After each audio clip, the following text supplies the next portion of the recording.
Pues bienvenidos, queridos oyentes, un nuevo programa de Firmes en la Verdad. No se mete a decir cuáles son las recomendables y no lo puede decir tampoco. Cada padre sabe lo que tiene que enseñar a sus hijos en cuestiones religiosas, éticas o morales.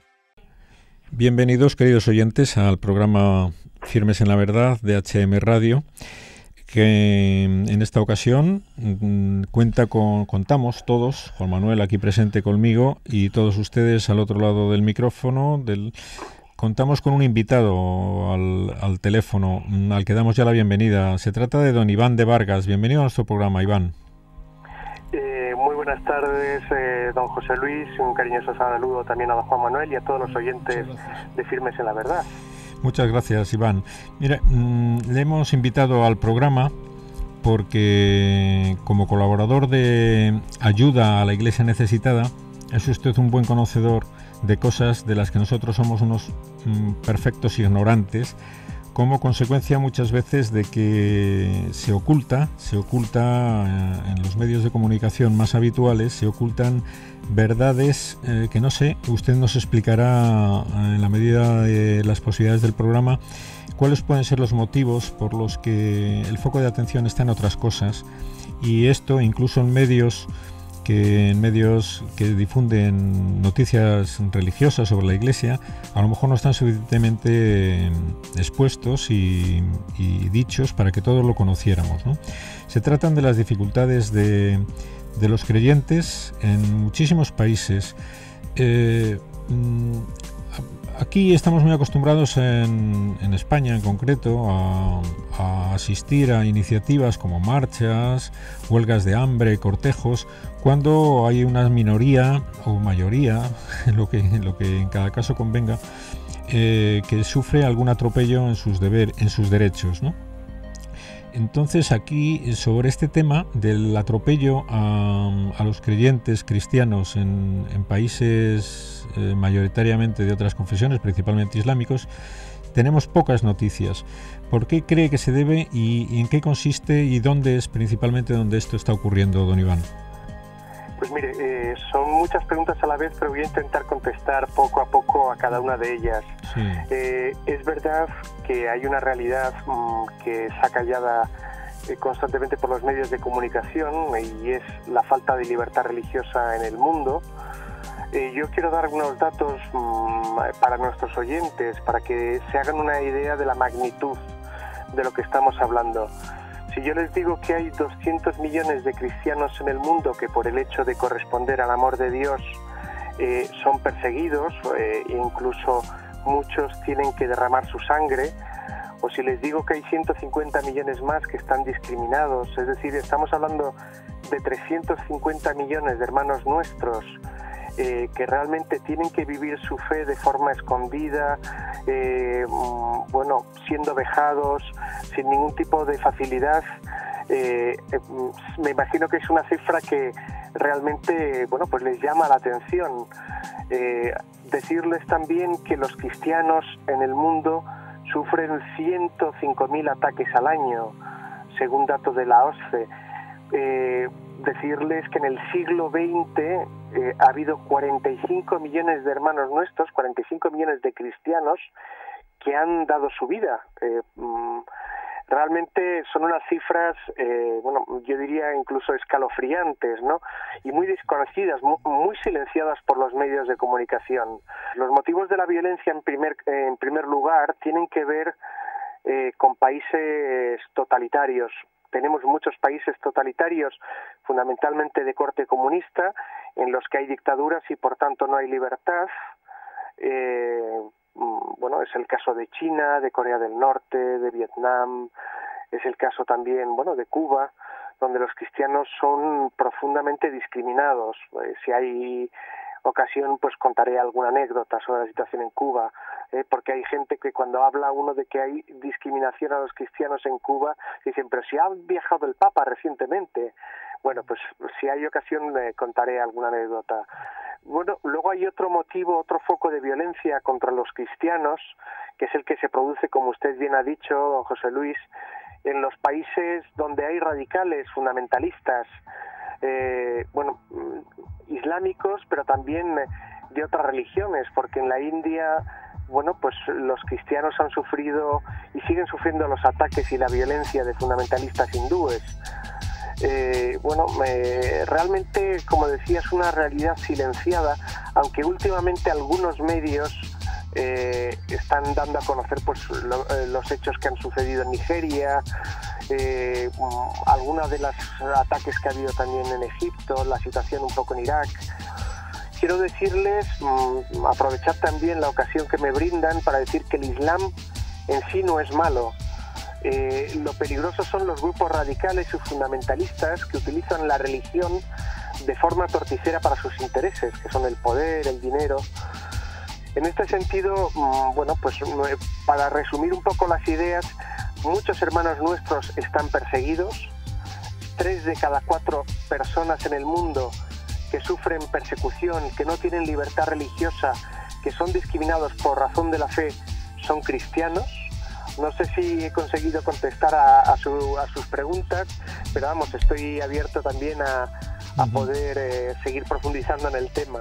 Sí, bien, y luego que por desgracia no está de moda pues la defensa de la religión. Parece que hay también grupos interesados en desprestigiar en concreto a la Iglesia Católica como enemiga de la modernidad, como enemiga de la libertad, es decir, todo lo contrario a lo que realmente es, pero se difunden pues falsedades sobre la Iglesia Católica y parece que hubiera en los medios de comunicación pues un interés en que esto se difunda y no cambie, ¿no? Es decir, el no reconocer pues la inmensa labor que los católicos están haciendo a nivel social y a nivel humano en tantísimos países, y a la hora de que lleguen noticias respecto a que son perseguidos, pues silenciarlas, ¿no? Es decir, yo creo que es una forma también de atacar a la Iglesia abiertamente, de intentar desprestigiarla pues a los ojos de los oyentes, ¿no? No sé qué opina usted de esto también, ¿no? Pues mire, los medios de comunicación muchas veces no están interesados en que se hable de la libertad, de la dignidad de la persona humana, de la cultura de la vida, porque detrás hay otros intereses, grandes empresas, grandes conglomerados que tienen echado toda la carne en el asador en este mundo, si me permite la expresión, ¿no? Y yo no quiero demonizar tampoco este mundo, porque es una hermosísima creación del Señor y podemos vivir, los cristianos sabemos que podemos vivir momentos de auténtico paraíso también aquí en la tierra, ¿no? Es el caso de cuando asistimos a la celebración de la Eucaristía, ¿no? Donde está realmente presente nuestro Señor en su humanidad y en su divinidad, ¿no? O tantos otros casos. La Iglesia hace una labor ingente, no solo, en el ámbito, digamos, social, o en el ámbito, con esos dispensarios médicos en tantos países como nosotros hemos podido comprobar, con esa labor educativa inmensa con las escuelas católicas, hospitales, Cáritas, la labor tan ingente que está haciendo Cáritas, sino que hace una labor espiritual también, que es su principal tarea, ¿no? Está llamada a hacer ese anuncio del Evangelio, ¿no? Al trasladar al mundo lo que nos ha dicho nuestro Señor, decir que Cristo está vivo, que nos ama con locura. Pues esto en los medios no interesa. También me gustaría añadir algo que no he dicho y que tiene que ver, miren, con algo que a nosotros nos preocupa en Ayuda a la Iglesia Necesitada y que a la Iglesia en general le preocupa mucho. Y es ese laicismo beligerante. Ese laicismo beligerante que quiere que no haya ningún tipo de manifestación religiosa en el ámbito público. Hemos hablado de nuestros hermanos perseguidos y que sufren realmente a causa de la fe, ¿no? Y hemos hablado de esos dos motivos, que son países totalitarios donde no hay libertad, por lo tanto hablar de libertad religiosa es complicado, pero también países donde hay radicales fundamentalistas que tienen intereses que van contra las minorías, ¿no?, cristianas. En el caso, por ejemplo, de la India, no interesa que haya conversiones al cristianismo porque hay un sistema de castas y bueno, pues desestabilizaría ese sistema económico basado en las castas. Quienes se están convirtiendo son los más pobres de los pobres, los dalits o los adivasi, que son los que hacen los trabajos que nadie quiere, y entonces al convertirse, porque descubren que tienen una dignidad como personas, porque descubren que Dios les ama con locura como son, con sus limitaciones, con sus debilidades, pero también con todos los dones y las gracias que les da, claro, ellos progresan, avanzan, y esto desestabiliza la economía de la India, de este país emergente inmenso, ¿no? Este subcontinente con 1.200 millones de habitantes. Allí está habiendo auténticos milagros, ¿no? Realmente vemos como en estos lugares donde la Iglesia sufre se cumplen las palabras de que la sangre de los mártires es semilla de los cristianos. Bueno, pues a nosotros que haya persecución, fíjense, que haya sufrimiento, no debería de escandalizarnos ni debería de crear desazón, todo lo contrario, porque es un signo también de autenticidad, de esperanza, ¿no? En estos lugares se vive la fe de forma radical. Nos preocupa muchísimo más ese laicismo beligerante del que estaba hablando.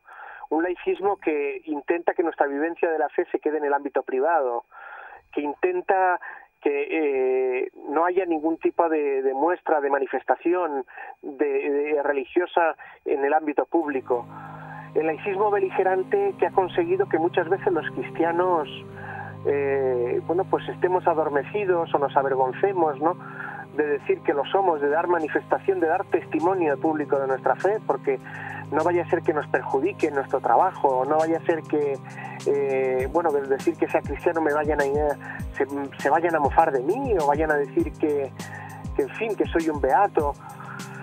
Este laicismo está haciendo muchísimo más daño, ¿no? Está haciendo realmente, bueno, pues un daño inmenso en nuestra sociedad occidental, ¿no? No sé si he contestado o si he sido suficientemente exhaustivo. Indudablemente. José Luis, usted me va reconduciendo. Sí, no, indudablemente eso es una manifestación de que no solamente hay una persecución a la Iglesia en países lejanos a nuestros, sino de que en nuestro ambiente, en nuestra cultura, pues también hay una persecución, pues no, quizás no sangrienta, pero sí que hay mucha gente discriminada por su fe, y todos lo podemos notar en nuestro ambiente, el cómo esto ocurre. Nos llegan noticias, si quieren nos centramos un poco ya aquí, aunque me gustaría no desligarnos de los países de los que hemos empezado a hablar y que nos cuente cosas concretas, pero bueno, en nuestro ambiente hay políticos que por pertenecer, hace poco venía una noticia, por pertenecer al Opus Dei ya lo consideraban incompetente para dirigir una comisión en el Senado, no sé si en el Senado o en el Congreso, ¿no? Es decir, barbaridades como estas. Iba a ser el ponente, en la exposición sobre la nueva ley del aborto, ¿no? Bueno, pues exacto, es una manifestación de persecución religiosa en nuestro ambiente, es decir, que no solamente existe la persecución cruenta, pero indudablemente nos llama mucho la atención y nos debería doler y movernos a ver cómo podemos ayudar a toda esa gente, porque claro, nos ponemos a pensar, ellos estarán también con los ojos puestos en el resto de los creyentes del mundo, pues para no sentirse solos, para recibir ayuda. Indudablemente, ¿qué detalles concretos nos puede contar de cómo son discriminados, de cómo a veces son encarcelados, cómo son ejecutados? Es importante que la gente lo sepa.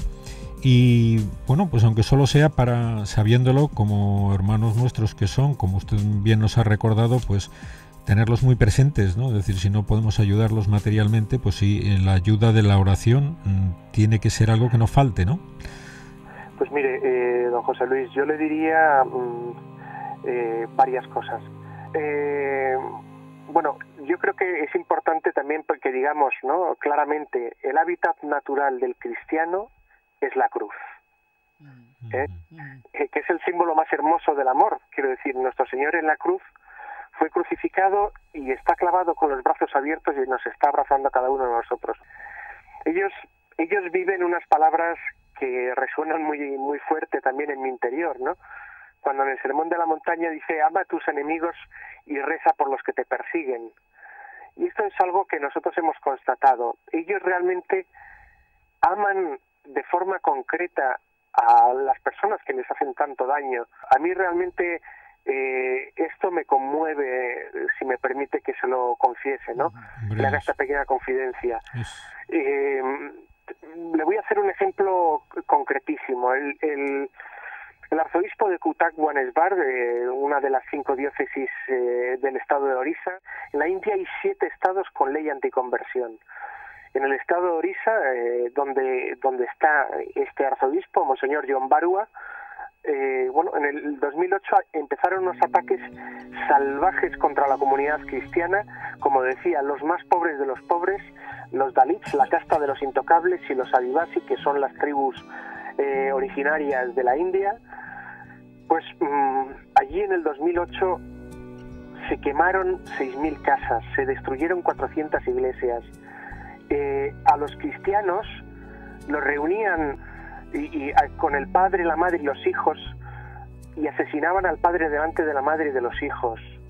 Los descuartizaban y con el cuerpo todavía presente pedían a la mujer y a los hijos que apostataran. Pues no hubo ni una sola apostasía en la India. Fueron varias las familias que sufrieron la violencia. A nuestras religiosas y a nuestros religiosos, a nuestros sacerdotes, los violaban. Tengo muy presente la imagen de Sor Mina, precisamente sobrina de Monseñor John Barua, que tiene siete sobrinas religiosas.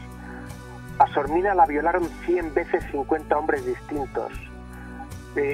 Siento estar siendo muy explícito, pero es la realidad de lo que ellos vivieron. 60.000 hermanos nuestros cristianos tuvieron que ir a la selva. Pues Monseñor John Barua me decía: Iván, humanamente hablando, nos han machacado, nos han laminado, realmente han querido acabar con nosotros. Pero mira, yo te tengo que decir algo: no han conseguido quitarnos la fe del corazón. Y nosotros realmente lo que vivimos en estos momentos, y que posiblemente sea lo que nos traiga la paz, la reconciliación en nuestras tierras, vivimos movidos por ese amor. Nos sentimos amados con locura por el Señor. Sabemos que Dios nos ama como somos, como decía, con nuestras limitaciones, con nuestras debilidades, pero también con todos los dones y con todas las gracias que Él nos da. Y nosotros queremos ser discípulos de Jesús de Nazaret. Queremos corresponder a ese amor que Él tiene por nosotros. Y como dignos discípulos de Jesús de Nazaret, tenemos que perdonar, porque si no perdonásemos, no seríamos dignos discípulos de Jesús de Nazaret. Y hemos perdonado y amamos a las personas que nos han hecho este año, personas que viven en nuestras aldeas, personas con las que nos encontramos, personas que no entienden por qué seguimos teniendo un rostro que transmite felicidad, gozo. Claro, muchos se han acercado y nos han preguntado: no entendemos, después de todo lo que habéis sufrido, ¿cómo podéis seguir viviendo de forma gozosa? Claro, nosotros creemos en las promesas que el Señor nos ha hecho. Nosotros sabemos que podemos vivir el paraíso aquí en la tierra, pero que hay un mundo mejor, una vida junto a aquel que nos ama con locura, que nos está esperando. Y eso es lo que mueve nuestras vidas, eso es lo que, claro, en nuestra condición de occidentales muchas veces, bueno, pero ¿qué podemos hacer? El hacer. ¿Cómo podemos ayudaros? Ellos lo único que nos piden, y esta es una constante en todos los lugares donde la iglesia es perseguida, lo único que nos piden es que recemos por ellos. Que recemos por ellos para que, bueno, si llega también el momento de dar la vida, pues el Señor les conceda esa gracia y lo puedan vivir con fidelidad y con sobrenaturalidad, ¿no? Realmente, bueno, es impresionante el testimonio que nos dan. A mí, desde luego, me interpela profundamente, hace preguntarme qué lugar ocupa el Señor en mi vida, qué valor doy a la Eucaristía.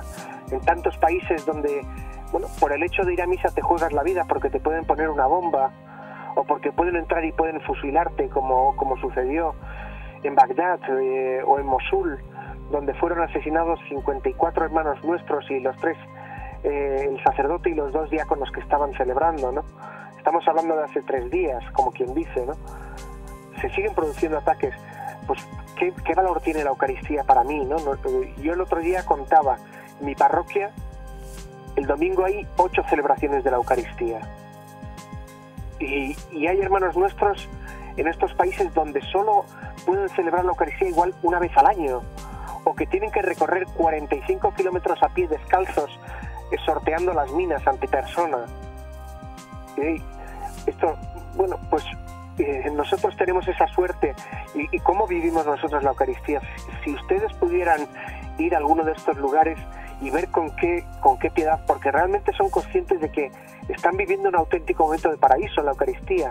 Y nosotros pues miramos el reloj, estamos distraídos, o decimos a ver cuándo termina el cura, ¿no?, el sermón, y acabamos de comulgar y salimos de la iglesia con nuestras preocupaciones, no salimos con cara de resucitados. Yo he visto caras de auténticos resucitados en estos lugares. Bien, y he visto también, he tenido el privilegio de conocer a mártires, ¿no? Pero yo quería compartir en el poquito rato que nos queda, que yo he aprendido mucho de estos hermanos y que tienen que servir su testimonio para que nos despertemos, ¿no?, aquí en Occidente, porque quizás hemos echado la carne en el asador también nosotros demasiado en este mundo y tenemos demasiadas cadenas que nos atan a este mundo. Y bueno, pues tenemos que fiarnos más del Señor, tenemos que confiar más en Él, creernos sus promesas, como hacen ellos. Ellos te dicen, nosotros no tenemos miedo, porque lo más que puede pasar es que nos encontramos cara a cara con aquel que nos ama con locura, ¿no? Entonces, son un auténtico ejemplo y realmente en estos lugares donde hay mártires uno comprueba que además están muy orgullosos de enseñarte, ¿no? Los lugares donde han sido martirizados, donde es una constante, uno comprueba, pues eso, que hay esa sangre de los mártires, es semilla de nuevos cristianos, ¿no? Bueno, no sé si he contestado a la pregunta, pero ellos de verdad lo que nos piden es que recemos, recemos y que digamos también, como se está haciendo en este programa, que existe esta realidad, que hay cristianos que en el siglo XXI son perseguidos en tantos países. Nosotros en breve presentaremos el nuevo informe sobre la libertad religiosa en el mundo en ayuda a la Iglesia necesitada, que es una radiografía sobre la situación de los cristianos en 190 países. Ahí podrán entrar, se colgará en la web de ayuda a la Iglesia necesitada, se la digo si le parece, don José Luis, www.ayudaalaiglesianecesitada.org. Pues allí en breve se colgará ese informe y las personas que estén interesadas podrán saber con detalle la situación de cada país. Bueno, pues recen y luego cuéntenselo también a las personas que están a su alrededor, que hay hermanos que están dispuestos a dar su vida por el Señor y por el prójimo, que están en esa disposición de amar sin esperar nada a cambio, que perdonan, que saben el valor de la Eucaristía, que son personas de profunda oración. A mí me decían en uno de estos lugares donde, mira, Iván, la distancia más corta para superar tus problemas es la distancia que hay entre tu rodilla y el suelo. Son personas de una profunda espiritualidad, porque saben que Cristo está vivo, que está con nosotros, que ha querido quedarse con nosotros y tienen una relación personal con Él. Bueno, pues no sé si he divagado un poco, pero bueno, son muchas las ideas que surgen del corazón, ¿verdad? Has ayudado muchísimo, no un poco, muchísimo. Yo creo que ha quedado clarísimo que nosotros somos los necesitados de ayuda por parte de estos cristianos que viven la fe como hay que vivirla, ¿no? Y que nosotros no tenemos ni idea muchas veces, como tú nos has recordado en detalles concretos y todos los conocemos porque nos conocemos a nosotros mismos, de que distamos mucho de la fe que estos hermanos nuestros pues viven, ¿no? Y que es lo que tenemos que aprender de ellos, ¿no? Y parece que se nos acaba el tiempo y es una pena porque es muy necesario escuchar esto que nos está diciendo, muy necesario, porque aquí nos viene, bueno, lo necesitamos en el fondo para mejorar nuestra fe, que es de lo que se trata, ¿no? Y le agradecemos muchísimo el que haya estado en el programa y que nos haya hecho estas confidencias tan impresionantes que seguro que agradecen todos nuestros oyentes. Muchas gracias, don Iván. Pues le damos gracias a Dios también, ¿no? Porque somos unos privilegiados, hemos recibido el don de la fe y ahora que estamos en una situación profunda de crisis en España, en Europa, en el mundo, los cristianos tenemos una ocasión maravillosa para que la gente descubra que Dios les ama con locura, ¿no? Nosotros sabemos que el único que puede darnos la felicidad verdadera es el Señor, y los que han puesto, bueno, pues su felicidad en las cosas materiales, en el trabajo, en tener una vivienda y así, y no han descubierto el amor de Dios, pueden sentir un gran vacío. Si nosotros realmente somos esa sal, esa luz, ese fermento, ese instrumento dócil en las manos del Señor para que otros descubran su amor, bueno, pues haremos una cosa hermosa, y realmente, bueno, pues la crisis será una oportunidad más que una dificultad. Muchísimas gracias también por el tiempo que me han dejado estar con ustedes. Un abrazo muy cariñoso. Igualmente, es un placer estar con usted. Muchas gracias. Adiós. Hasta otra vez. Hasta otra ocasión. Gracias. Adiós.